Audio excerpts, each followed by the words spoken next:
Hello gamers and welcome back to another Neo Classic video. Recently they've added world bosses to Bns Neo Classic, and in this video we're going to go over all three of them and what you can expect to get from them, as well as a bit of a preview into how their rotation works, some of the mechanics and the locations they spawn at.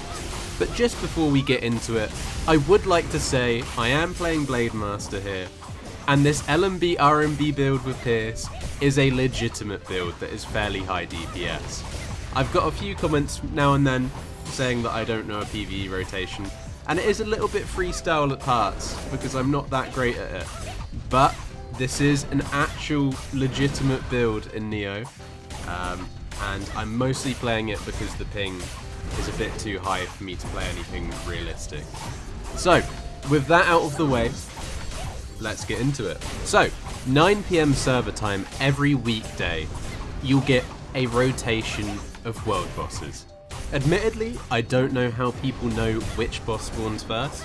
I mostly just check my friends list to see where everyone else is, but there is a possibility between the Scorching Sands, or the Cinderlands, and this desert dragon we're seeing right now, Sapphire Basin in Moonwater, and the Drake boss, or Songshu Owl in the Viridian Coast, with the Midnight Sky Petal Plains boss reskin.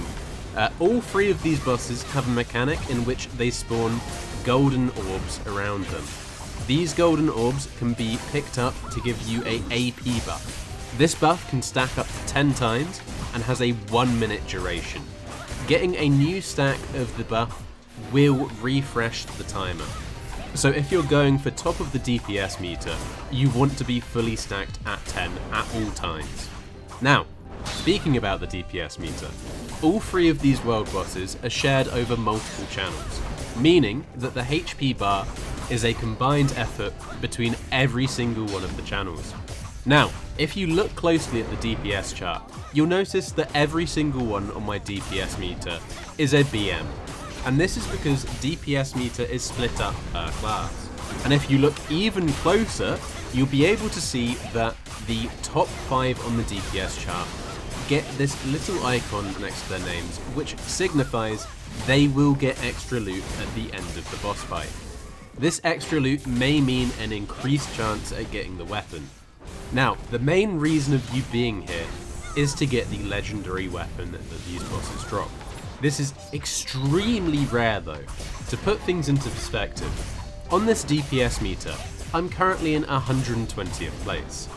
My gear is about 100 to 200 AP below everyone else, so you could assume that I am near the bottom. As such, we can guess that there's about 150 BMs on the DPS meter. And with 7 classes being in the game, we can almost assume that there is near enough 1,000 people on this boss.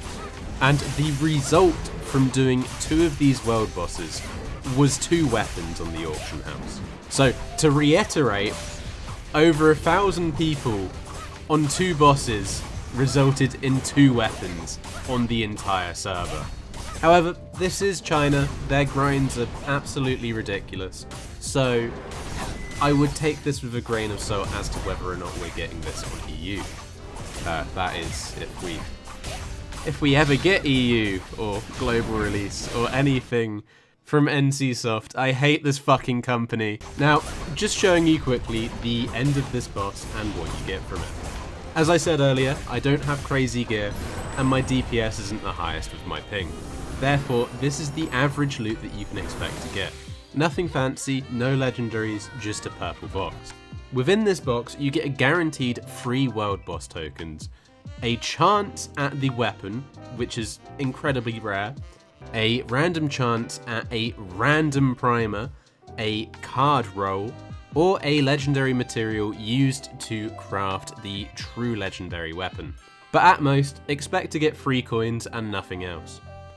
Now, on to the next boss, and if you've done Midnight Sky Petal Plains in Blade and Soul Retail, you will be very familiar with this boss and its attack pattern, because it is literally the exact same thing, apart from a few extra mechanics. We will briefly go over them, but I'm not going to spend too much time going through the entire fight, because these world bosses take about 10 to 15 minutes to kill, and it gets very repetitive. And as I said, if you've done Midnight Sky Petal Plains before, you are very familiar with this boss. I'm not, because I didn't do much PvE. But from my understanding, this is, if not a full one-to-one copy of MSP. And I'd like to vent a little bit of frustration about this. I was under the impression that for world bosses, we'd sort of get a cool new design that we'd never seen before. Such as, you know, the dragon in Cinderlands is something that I had never seen before. To me, that design was new. And it's just sort of a shame to see a reused boss as a world boss. I kind of expected something more, but then again, this is, you know, Blade & Soul, NC Soft, whatever. So I should have come to expect this, I suppose. But anyway, this boss is largely the same as the dragon. It has another mechanic, which you're seeing here, where it drops these golden white orbs, which give you a AP bonus, which you stack up to 10. So not a whole lot of difference in the mechanics here. You're going to see a recurring theme. Now, as you've seen with the Desert Dragon, because I've dragged that one on for a little bit, the rotation just repeats over and over again. There's no special mechanics at any HP thresholds, and it is more of a case of beating up this HP punching bag until it dies. And as such, I will give it another 30 seconds before I move on to our next boss. And unfortunately, our next boss is probably the most tragic one, and you're going to see why momentarily.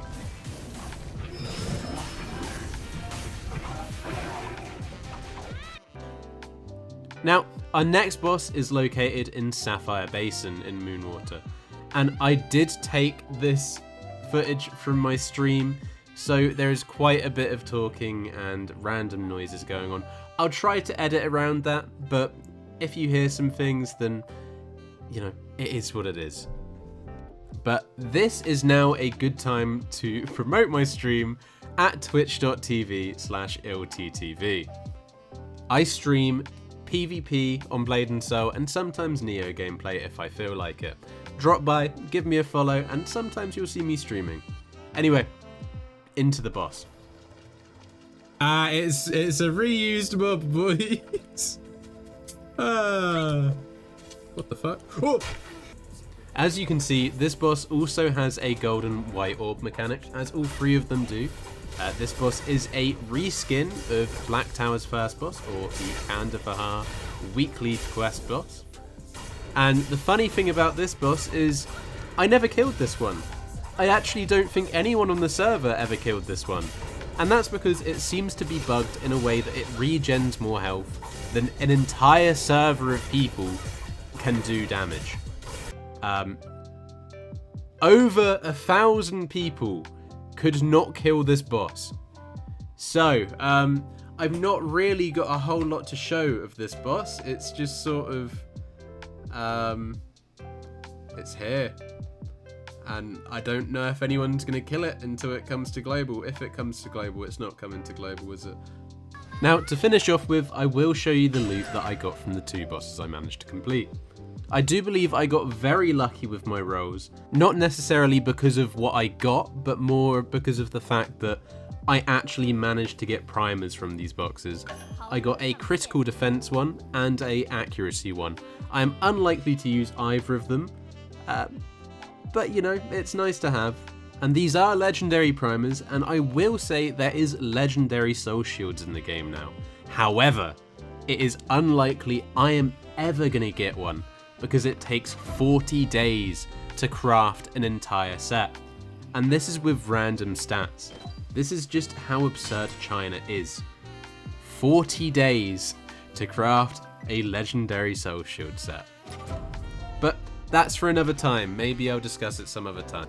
Now, if you do get a legendary weapon from the bosses, you don't actually get them. It goes straight to the auction house, in which it is sold through an actual auction with bidding. Everyone that I've seen so far has gone upwards of $200 plus. and everyone that participated in the boss will get a split of the final amount that's paid. I got about 300 HM coins, so it's not a crazy split, but it is something. And this is what we can get from the shop here. You can eventually buy these purple cards, which is a nice option, and otherwise you just have to, you can buy primers with your coins, you can even buy a world boss weapon if you get enough of those bloodstone shards. In my honest opinion, I am a little bit let down by this world boss event. I kind of expected more from it, but we'll just have to see if it comes to global. Big if. I am starting to lose hope, as is everyone else. And for that, I will be calling it a day. Thank you guys for watching. If you are interested in PvP, check the link in the description and join the BNS PvP Discord. PvP doesn't exist on retail anymore, and we are sort of the last place that keeps the PvP alive. And if you enjoyed this video, please drop me a sub, like, comment. I always like getting feedback from you guys. So yeah, I hope you guys have a nice day, and I will be seeing you around.